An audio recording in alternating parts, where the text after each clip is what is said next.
Marianna and her 2 young children had finally made it to this Polish frontier town after a grueling trip from neighboring Ukraine. The three had walked most of the last 20 miles, past queues of vehicles waiting to cross the border. Their family was now split and their future unsure. "I left my husband and father behind to come here," she said. "That's why my children asked me why I was crying all the way here." Like others worried about the relatives left behind, Marianna declined to give her last name.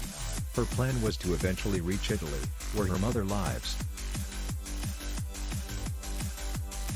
Her family is among some 500 Ukrainians who have left their homeland since Russia invaded last week.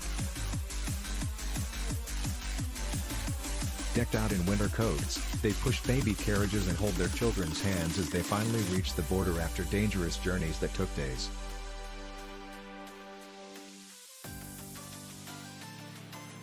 The exodus already amounts to one of the largest refugee crises of Europeans since World War II. The vast majority are women and children.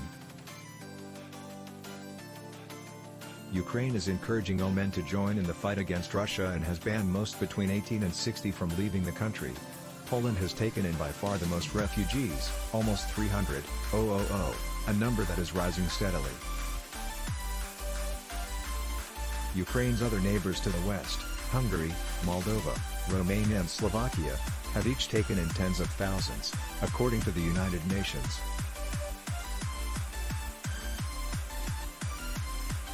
The refugees have received a hearty welcome from nations that have not always been keen to receive new immigrants from countries in the Middle East, Asia, and Africa.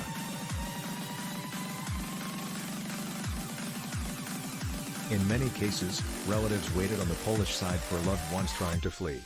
One Ukrainian man said he drove more than 700 miles from Berlin to await the arrival of his wife and 5-year-old daughter.